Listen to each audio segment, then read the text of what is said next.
Assalamu alaikum, que la paz sea con vosotros. Hoy voy a analizar un tema que podría suscitar mucha controversia entre muchos cristianos. La mayoría de la información que voy a exponer en este vídeo ha sido sacada del libro titulado Eruditos cristianos reconocen las contradicciones en la Biblia.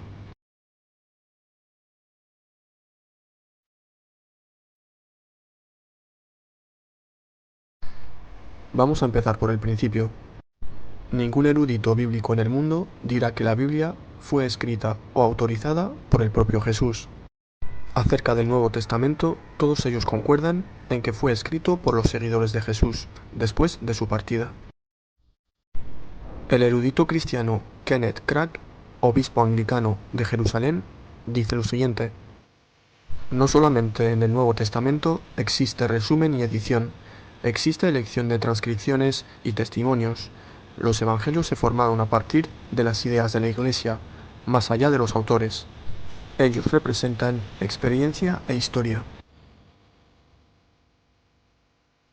Es bien conocido que el Evangelio cristiano primitivo fue inicialmente transmitido oralmente, y que esa tradición oral dio lugar a una variedad de reportes de palabras y hechos.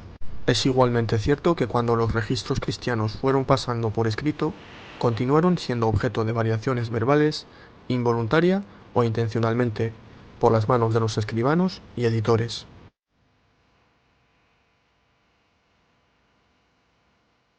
Sin embargo, de hecho, todos los libros del Nuevo Testamento, con excepción de las 4 grandes epístolas de San Pablo, son en la actualidad, unas más que otras, objeto de controversia, e incluso allí se encuentran interpolaciones.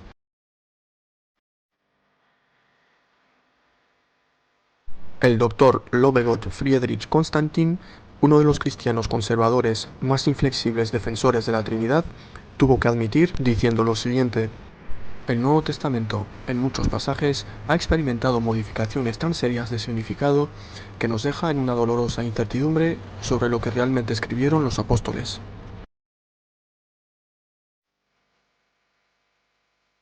Después de enumerar muchos ejemplos de declaraciones contradictorias en la Biblia, el Dr. Frederick Kenyon dice: además de las grandes discrepancias, como estas, escasamente existe un versículo que no tenga variaciones en las distintas copias de los manuscritos antiguos de los cuales la Biblia fue recopilada. Nadie puede decir que esas adiciones, omisiones o alteraciones son temas de simple indiferencia.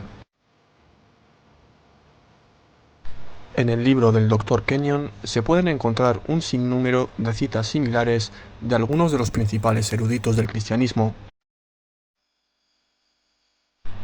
Todas las versiones de las Biblias anteriores a la versión revisada de 1881 dependían de copias antiguas, las que datan de 500 o 600 años después de Jesús. Los revisores de la versión estándar revisada de 1952 fueron los primeros eruditos bíblicos en tener acceso a las copias más antiguas que datan de al menos 3 o 4 siglos después de Cristo. Es lógico concluir que cuanto más cerca de su origen esté un documento, será más auténtico. Veamos cuál es la opinión del cristianismo respecto a la versión más revisada de la Biblia, la versión estándar revisada de 1952 y luego en 1971.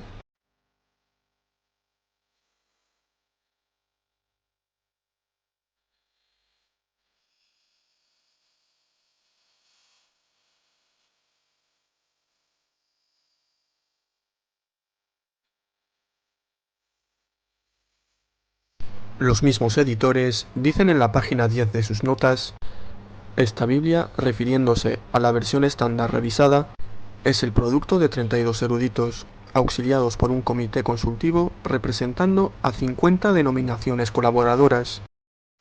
Veamos lo que estos 32 eruditos cristianos, del más alto renombre, respaldados por 50 denominaciones cristianas colaboradoras, dicen respecto a la versión autorizada, o más conocida como la versión King James.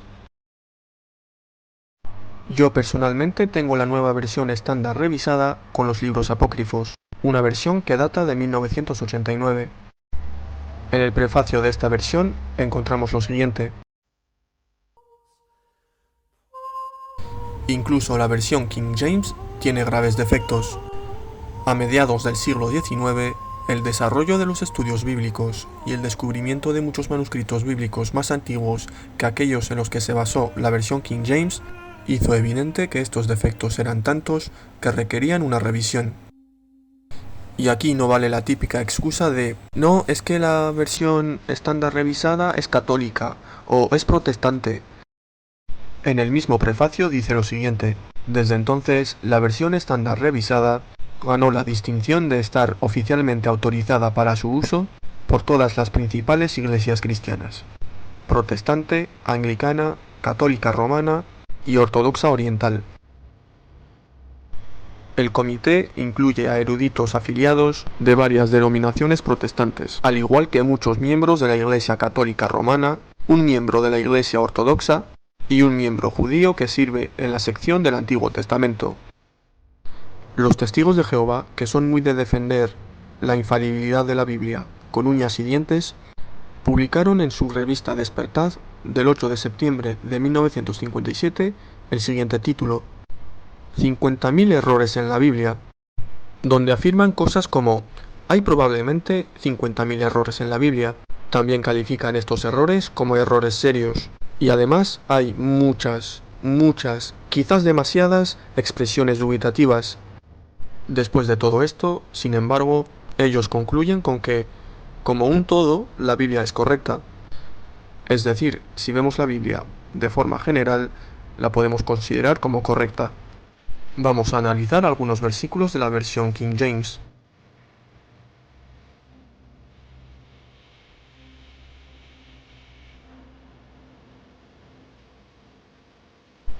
En Juan capítulo 3, versículo 16, leemos: porque de tal manera amó Dios al mundo, que ha dado a su Hijo unigénito, para que todo aquel que crea en él no se pierda, mas tenga vida eterna. Pues resulta que la palabra unigénito es una interpolación. Además, ha sido eliminada en la actualidad por los más eminentes revisores de la Biblia. Sin embargo, la humanidad no tenía por qué esperar 2000 años para esta revelación, ya que el Corán denuncia esta manipulación. Reflexionemos en lo que dice el Corán. وقالوا اتخذ الرحمن ولدا لقد جئتم شيئا إدا تكاد السماوات يتفطرن منه وتنشق الأرض وتخر الجبال هدا أن دعوا للرحمن ولدا وما ينبغي للرحمن أن يتخذ ولدا إن كل من في السماوات والأرض إلا آتي الرحمن عبدا لقد أحصاهم وعدهم عدا وكلهم آتيه يوم القيامة فردا إن الذين آمنوا وعملوا الصالحات سيجعل لهم الرحمن ودا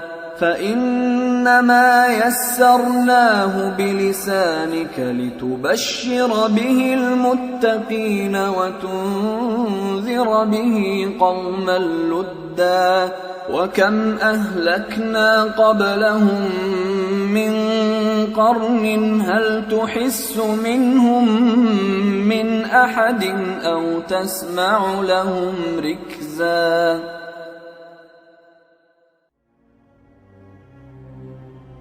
En la primera epístola de Juan, capítulo 5, versículo 7, de la versión King James, leemos: porque son tres los que dan testimonio en el cielo, el Padre, el Verbo, refiriéndose a Jesús, y el Espíritu Santo, y estos tres son uno. Este versículo es la versión más próxima a lo que la Iglesia llama la Santísima Trinidad. Sin embargo, esta piedra angular de la fe cristiana también ha sido desechada de la versión estándar revisada por los mismos 32 eruditos de renombre, apoyados por 50 denominaciones cristianas colaboradoras, una vez más de acuerdo con los manuscritos más antiguos. Y una vez más descubrimos que el Corán reveló esta verdad hace más de 1400 años.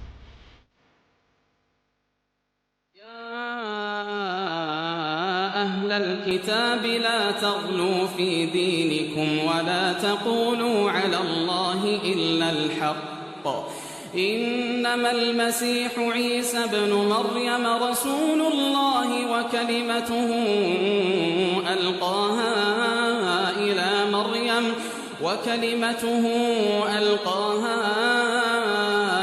مريم وروح منه فآمنوا بالله ورسله ولا تقولوا ثلاثة انتهوا خيرا لكم إنما الله إله واحد سبحانه أن يكون له ولد له ما في السماوات وما في الأرض وكفى بالله وكيلا.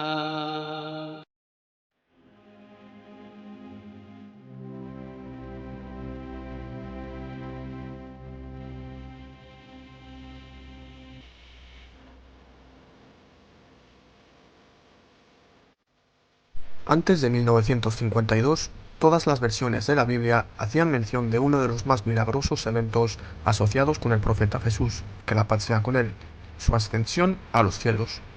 Marcos 16-19 y en Lucas 24, versículos 51 y 52.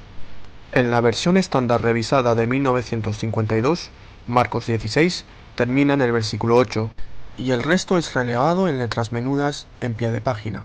De la misma manera, en los comentarios del pie de página de los últimos versículos de Lucas 24, que encontramos en la nueva versión estándar revisada, dice lo siguiente: otras antiguas autoridades omiten, y fue llevado arriba al cielo. Y también dice: otras antiguas autoridades omiten, y lo adoraron. Por lo tanto, vemos que ese versículo de Lucas, en su forma original, solo dice: aconteció que al bendecirlos, se fue de ellos, y ellos regresaron a Jerusalén con gran gozo.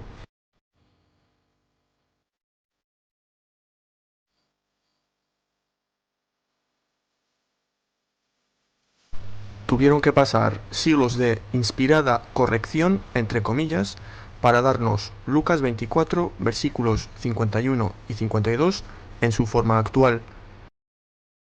Los ejemplos son demasiado numerosos para mencionarlos en este vídeo. Ya expondré más ejemplos detallados en mi futuro vídeo, donde desmontaré al Evangelio según Lucas. Como dije en mi vídeo donde desmontaba al Evangelio según Juan, podemos percibir que todos los evangelios empiezan con la introducción Evangelio según, como el Evangelio según San Mateo, el Evangelio según San Lucas, el Evangelio según San Marcos y el Evangelio según San Juan. La conclusión obvia para el hombre común es que esas personas son los autores de los libros que les atribuyen. Este, sin embargo, no es el caso. Pero, ¿por qué? Porque ninguna de las miles de copias existentes lleva la firma del autor. Simplemente se ha asumido que ellos fueron los autores, pero los descubrimientos recientes refutan esta creencia. Incluso las evidencias internas prueban que, por ejemplo, Mateo no ha escrito el Evangelio que se le atribuye. Por ejemplo, leamos Mateo capítulo 9, versículo 9. Al irse de allí, Jesús vio a un hombre llamado Mateo, sentado a la mesa de la recaudación de impuestos. Sígueme, le dijo. Mateo se levantó y lo siguió. No hace falta ser un gran científico para darse cuenta de que ni Jesús ni Mateo escribieron este versículo. Este tipo de evidencias pueden ser encontradas en varios pasajes del Nuevo Testamento. A pesar de que muchas personas creen la hipótesis de que es posible que el autor en ocasiones pueda escribir en tercera persona, aún así, a la luz de otras evidencias que veremos en este análisis, son muchas las pruebas que descartan esa hipótesis. Esta observación de ninguna manera está limitada al Nuevo Testamento. Incluso existen pruebas de que al menos partes de Deuteronomio no fueron escritas por Dios ni por Moisés. Esto puede observarse en Deuteronomio capítulo 34.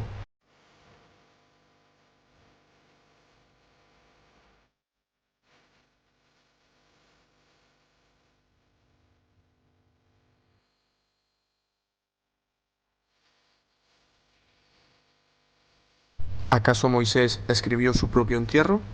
Josué también habla en detalle acerca de su propia muerte en Josué 24. La evidencia contundentemente apoya el reconocimiento actual de que la mayor parte de los libros de la Biblia no fueron escritos por sus supuestos autores. Los autores de la versión estándar revisada dicen que el autor de Reyes es desconocido. Si ellos reconociesen ese texto como la palabra de Dios, sin duda alguna se lo atribuirían a él. Pero en lugar de eso, han decidido honestamente decir, autor desconocido. Pero si el autor es desconocido, ¿por qué atribuirlo a Dios? ¿Cómo puede entonces sostenerse que ha sido inspirado? Continuando, leemos que el libro de Isaías es principalmente acreditado a Isaías. Algunas partes pueden haber sido escritas por otros autores. En el libro de Eclesiastés dicen, autor dudoso, pero normalmente atribuido a Salomón. En el libro de Ruth dicen, el autor es definitivamente desconocido, tal vez Samuel, y así sucesivamente. Próximamente, si Dios quiere, mostraré muchos más detalles, desmontando los libros de la Biblia, dedicando un vídeo completo para cada libro. Vamos a dar una mirada ligeramente más detallada a un solo libro del Nuevo Testamento. El autor del libro de los Hebreos es desconocido. Martín Lutero sugirió que Apolo fue el autor. Tertuliano dice que Hebreos fue una carta de Bernabé. Adolf Harnack y Rendell Harris especularon que fue escrito por Priscila.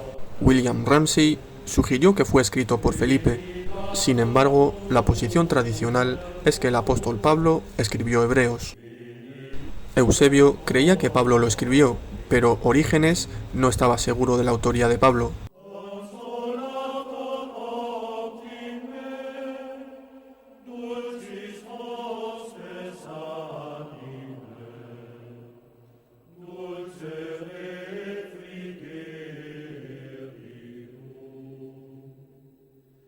San Pablo y su iglesia después de él fueron los responsables de los enormes cambios que se produjeron en la religión de Jesús, que la paz sea con él. Todos los evangelios, excepto los admitidos por la fe paulina, fueron sistemáticamente destruidos o reescritos. El reverendo Charles Anderson Scott dice lo siguiente: es altamente probable que ninguno de los evangelios sinópticos haya existido en la forma como nosotros los conocemos antes de la muerte de Pablo. Y si los documentos fuesen puestos en estricto orden de cronología, las epístolas paulinas vendrían antes de los evangelios sinópticos. Esta declaración es además confirmada por el profesor Brandon. Los escritos cristianos más antiguos que han sido preservados son las cartas del apóstol Pablo. Víctor Tununensis, un obispo africano del siglo VI, relató en sus crónicas, en el año 566, que cuando Mesala fue cónsul en Constantinopla, en el año 506, él censuró y corrigió los evangelios de los gentiles, escritos por personas consideradas iletradas por el emperador Anastasio. El resultado fue que estos fueron cambiados para conformar el cristianismo del siglo VI, el cual difería del cristianismo de los siglos anteriores.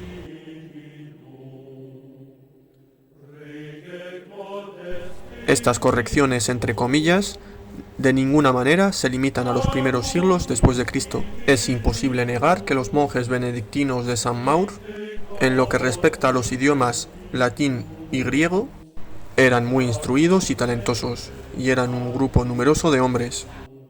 En el libro de Cleland, La vida de Lanfranc, arzobispo de Canterbury, se menciona el siguiente pasaje.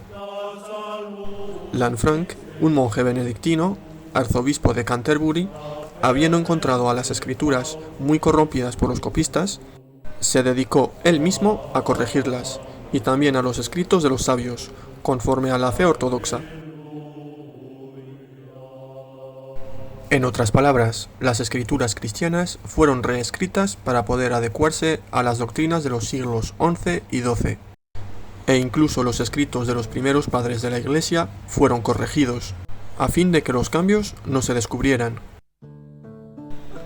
El autor continúa diciendo: la misma eminencia protestante tiene este notable pasaje. La imparcialidad me exige confesar que la ortodoxia ha alterado algunas partes de los evangelios.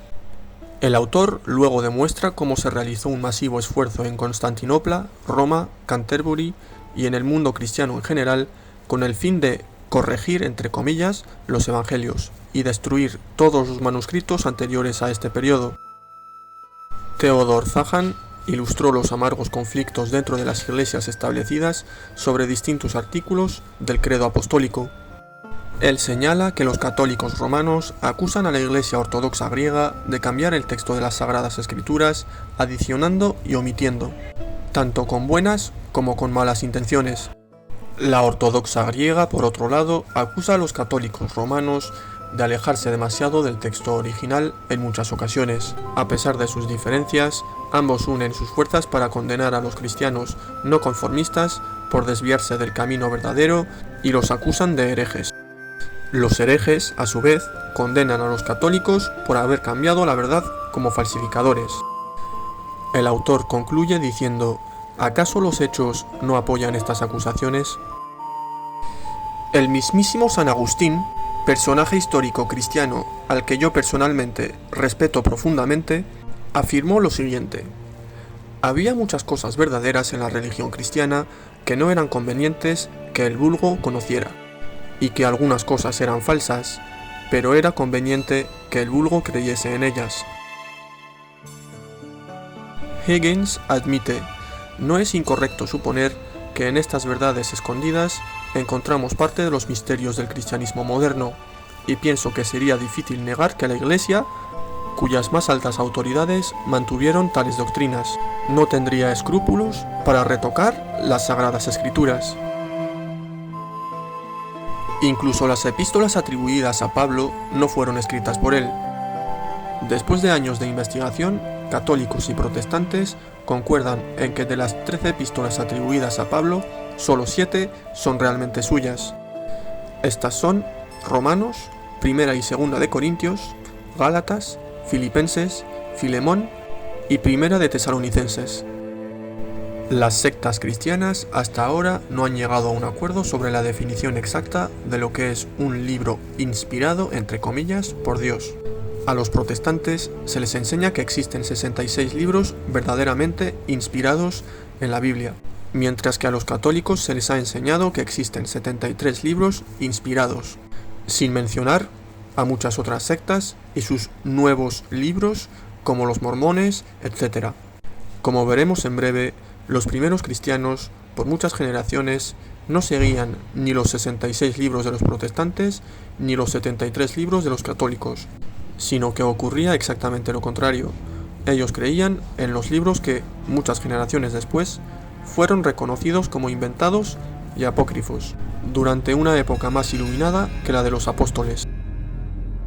Bien, ¿de dónde salen todas esas Biblias y por qué la dificultad en definir qué es una verdadera palabra inspirada de Dios? El mundo cristiano actual se jacta de poseer más de 24.000 manuscritos antiguos del Nuevo Testamento, datados del siglo IV después de Cristo. En otras palabras, tenemos con nosotros evangelios cuya datación los ubica en el siglo en el que los trinitarios tomaron el control de la Iglesia cristiana. Todos los manuscritos anteriores a este periodo han perecido extrañamente. Todas las Biblias que existen hoy están basadas en estos manuscritos antiguos. Cualquier erudito bíblico nos dirá que no hay dos manuscritos antiguos exactamente iguales. La gente hoy en día generalmente cree que hay una sola Biblia y una sola versión de cualquier versículo dado de la Biblia. Esto está lejos de la verdad. Todas las Biblias en nuestro poder hoy en día, como la King James, Reina Valera, Nueva Versión Internacional, Dios habla hoy, versión latinoamericana, Biblia de Jerusalén, etcétera, etcétera, etcétera, son el resultado de un extenso trabajo de cortar y pegar a partir de varios manuscritos, de los cuales ninguno es la referencia definitiva. Hay incontables casos en los que un párrafo aparece en un manuscrito antiguo, pero está totalmente ausente en muchos otros. Por ejemplo, Marcos 16 del versículo 8 al 20. Hay 12 versículos completos que están totalmente ausentes en los manuscritos más antiguos que disponemos hoy, como el Códice Sinaítico, el Códice Vaticano y la versión armenia, pero aparece en manuscritos antiguos más recientes. También hay muchos casos documentados en los que incluso lugares geográficos son completamente diferentes de un manuscrito antiguo al siguiente. Por ejemplo, en el manuscrito Pentateuco samaritano, en el Deuteronomio capítulo 27, versículo 4, habla del monte Gerizim, mientras que en el manuscrito hebreo, el mismo versículo habla del monte Ebal. En Deuteronomio capítulo 27, versículos 12 y 13, podemos ver que estos son dos lugares muy distintos. Del mismo modo, Lucas capítulo 4, versículo 44, en algunos manuscritos antiguos menciona la sinagoga de Judea, pero en otros manuscritos menciona las sinagogas de Galilea. Y esto son solo unos pocos ejemplos. Una lista completa requeriría un extenso vídeo dedicado al tema. Hay incontables ejemplos en la Biblia donde versículos de naturaleza cuestionable están incluidos en el texto sin ninguna declaración que advierta al lector que muchos eruditos y traductores tienen serias reservas sobre su autenticidad. Por ejemplo, la versión King James para los angloparlantes o la versión Reina Valera para los hispanohablantes son de las más notorias en este asunto. No le brinda al lector ninguna pista sobre el carácter discutible de tales versículos. Sin embargo, traducciones más recientes de la Biblia están comenzando a ser un poco más honestas y abiertas en este sentido. Por ejemplo, la nueva versión estándar revisada ha adoptado un sistema muy sutil de encerrar los ejemplos más flagrantes de estos versículos cuestionables con corchetes dobles.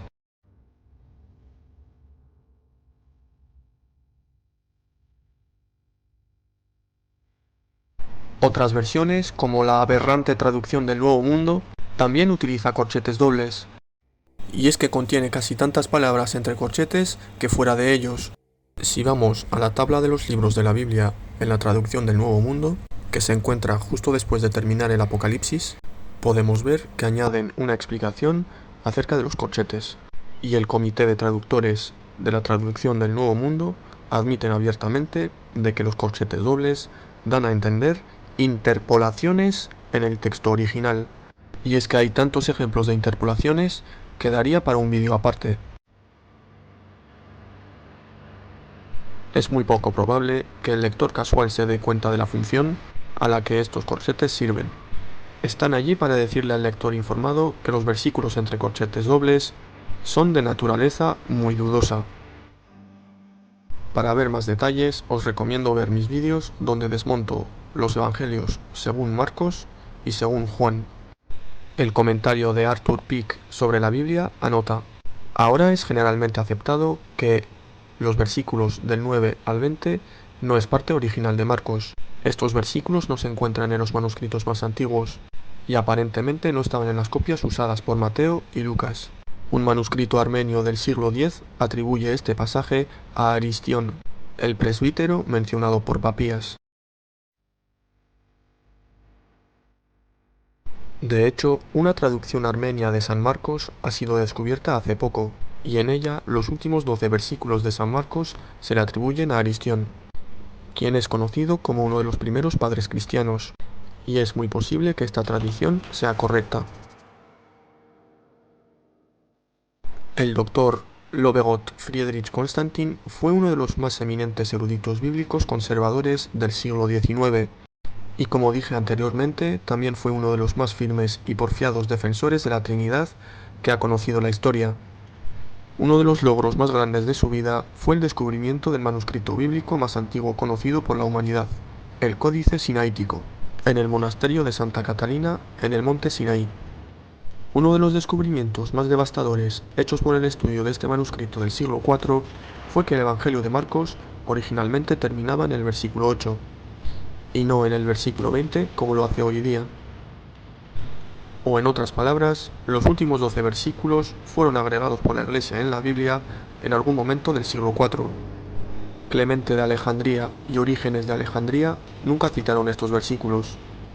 Más tarde se descubrió también que los mencionados 12 versículos en los que se da cuenta de la resurrección de Jesús, entre comillas, no aparecen en los códices sinaítico, vaticano ni bobiensis. Originalmente, el Evangelio de Marcos no contiene mención alguna de la resurrección de Jesús. Al menos 400 años o más después de la partida de Jesús, la Iglesia recibió inspiración divina, entre comillas, para agregar la historia de la resurrección al final de este Evangelio. Hoy en día, los traductores y editores de las Biblias modernas han comenzado a ser un poco más directos y honestos con sus lectores. Aunque no pueden simplemente admitir que estos 12 versículos son falsificaciones de la Iglesia y no palabras de Dios, al menos están comenzando a llamar la atención del lector hacia el hecho de que hay dos versiones del Evangelio de Marcos, y luego dejan al lector decidir qué hacer con esas dos versiones. Por ejemplo, se halló que el versículo 25 de Juan 21 fue una inserción posterior. Muchos de los descubrimientos del Dr. Friedrich Constantin con respecto a la continua e implacable manipulación de la Biblia a lo largo del tiempo han sido verificados por la ciencia del siglo XX. Por ejemplo, un estudio del Códice Sinaítico bajo la luz ultravioleta ha revelado que el Evangelio de Juan originalmente terminaba en el versículo 24 del capítulo 21, seguido de una pequeña cola tipográfica y luego de las palabras «El Evangelio según Juan». Sin embargo, algún tiempo después, un individuo inspirado, entre comillas, completamente diferente, tomó una pluma, borró el texto que seguía al verso 24 y luego agregó el texto inspirado, entre comillas, el cual es el versículo 25. La evidencia de manipulación sigue y sigue. Por ejemplo, en el Códice Sinaítico, el Padre Nuestro de Lucas 11, versículos 2 al 4, difiere sustancialmente de la versión que ha llegado hasta nuestros días a través de la mediación de siglos de correcciones inspiradas, entre comillas.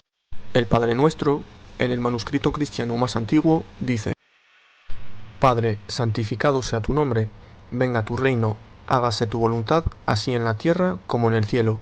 Danos a diario nuestro pan de cada día, y perdona nuestros pecados, así como nosotros perdonamos a aquellos que están en deuda con nosotros. Y no nos dejes caer en tentación.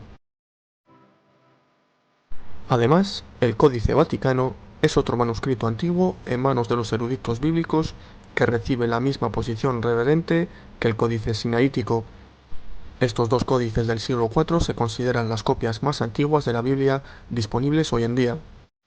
En el Códice Vaticano podemos encontrar una versión del Padre Nuestro aún más corta que la del Códice Sinaítico. En esta versión, incluso las palabras «hágase tu voluntad, así en la tierra como en el cielo», no se encuentran. Bien, ¿cuál ha sido la posición oficial de la Iglesia frente a estas discrepancias? ¿Cómo han decidido las iglesias manejar esta situación?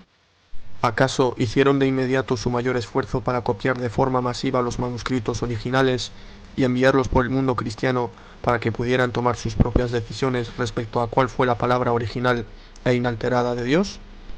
Está claro que no. Así que, ¿qué hicieron? Preguntémosle al reverendo Dr. George L. Robertson. En su libro titulado ¿De dónde obtuvimos nuestra Biblia?, el reverendo escribe lo siguiente: de los manuscritos de la Sagrada Escritura en griego que aún existen, se dice que hay muchos miles de variaciones relevantes. 3 o 4 en particular de estos viejos, desvanecidos y poco atractivos documentos constituyen los más antiguos y precisos tesoros de la Iglesia cristiana, y por tanto son de especial interés. El primero en la lista del reverendo Richardson es el Códice Vaticano, del cual él dice: este es quizás el más antiguo de todos los manuscritos griegos conocidos existentes. Fue designado como Códice B en 1448. El Papa Nicolás V lo llevó a Roma, donde ha permanecido prácticamente desde entonces, siendo custodiado por oficiales papales en la Biblioteca del Vaticano. Luego, el reverendo Richardson añade una breve historia sobre el códice. Erasmo, en 1533, sabía de su existencia, pero ni a él ni a ninguno de sus sucesores se les permitió estudiarlo. llegando a ser virtualmente inaccesible para los eruditos hasta que en 1843 Tischendorf, después de meses de espera, finalmente fue autorizado a verlo por 6 horas. Otro especialista, llamado de Muralt, en 1844, dio asimismo un vistazo enojoso y rápido al códice por 9 horas.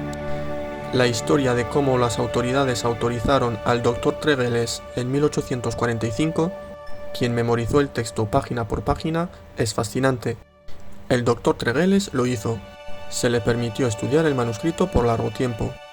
En realidad, cada día que él entraba al cuarto donde se hallaba guardado el valioso documento, sus bolsillos eran registrados y toda pluma, papel y tinta eran confiscados, si llevaba tales accesorios con él. El permiso de entrar, sin embargo, se repitió hasta que finalmente él había llevado consigo y anotado en su cuarto la mayor parte de las principales lecturas variantes de este texto antiguo. A menudo, sin embargo, si las autoridades papales observaban que él estaba demasiado dedicado a cualquier sección, le arrebataban el manuscrito y dirigían su atención hacia otra hoja. Finalmente descubrieron que Tregelles prácticamente había robado el texto y que el mundo bíblico conocía los secretos de su manuscrito histórico. Por consecuencia, el Papa Pío IX ordenó que debía ser fotografiado y publicado, y así se hizo, publicándose en 5 volúmenes en 1857. Pero el trabajo se hizo de forma muy poco satisfactoria. Para ese momento, Tischendorf hizo un tercer intento de acceder al manuscrito y examinarlo. Tuvo éxito y más tarde publicó el texto de las primeras 20 páginas. Finalmente, entre 1889 y 1890, con permiso papal, el texto entero fue fotografiado y facilitado en copia y publicado, de tal forma que estaba disponible un facsímil de las costosas cuartillas, que ahora se encuentran en todas las bibliotecas principales del mundo bíblico. Bien, ahora reflexionemos. ¿A qué le temían todos los papas? ¿De qué tenía miedo el Vaticano en conjunto? ¿Por qué la idea de divulgar el texto de su copia más antigua de la Biblia al público en general les aterraba tanto? ¿Por qué consideraban necesario enterrar las copias más antiguas de la palabra inspirada de Dios en una esquina oscura del Vaticano para que nunca lo vieran ojos foráneos? ¿Por qué? ¿Y qué hay acerca de los miles y miles de manuscritos que aún hoy permanecen ocultos en las bóvedas más profundas y oscuras del Vaticano? Y todo para que no sean vistos y estudiados por las masas generales de la cristiandad. ¿Por qué ocultarlo si según ellos es la palabra de Dios? Pues bien, resulta que el Corán nos da una respuesta para todas estas preguntas. وَإِذْ أَخَذَ اللَّهُ مِيثَاقَ الَّذِينَ أُوتُوا الْكِتَابَ لَتُبَيِّنُنَّهُ لِلنَّاسِ وَلَا تَكْتُمُونَهُ فَنَبَذُوهُ وَرَاءَ ظُهُورِهِمْ وَاشْتَرَوْا بِهِ ثَمَنًا قَلِيلًا فَبِئْسَ مَا يَشْتَرُونَ قُلْ يَا أَهْلَ الْكِتَابِ لَا تَغْلُوا فِي دِينِكُمْ غَيْرَ الْحَقِّ وَلَا تَتَّبِعُوا أَهْوَاءَ قَوْمٍ قَدْ ضَلُّوا مِنْ قَبْلُ وَأَضَلُّوا كَثِيرًا وَضَلُّوا عَنْ سَوَاءِ السَّبِيلِ. Y para ir acabando el vídeo, me gustaría dejar una pequeña reflexión. Cualquier cristiano con un mínimo de sentido crítico y un mínimo de honestidad, después de haber visto todas estas pruebas y todas las pruebas que me quedan por demostrar, debería al menos dudar de la Biblia. Es muy sencillo. Dios es perfecto y vemos que la Biblia no lo es. Por consiguiente, no es la palabra de Dios. Espero que os haya gustado el vídeo o que al menos os haya resultado interesante. Próximamente, si Dios quiere, subiré vídeos demostrando la preservación del Corán a lo largo de la historia, la cual no tiene nada que ver con el de la Biblia. Assalamu alaikum, que la paz sea con todos vosotros.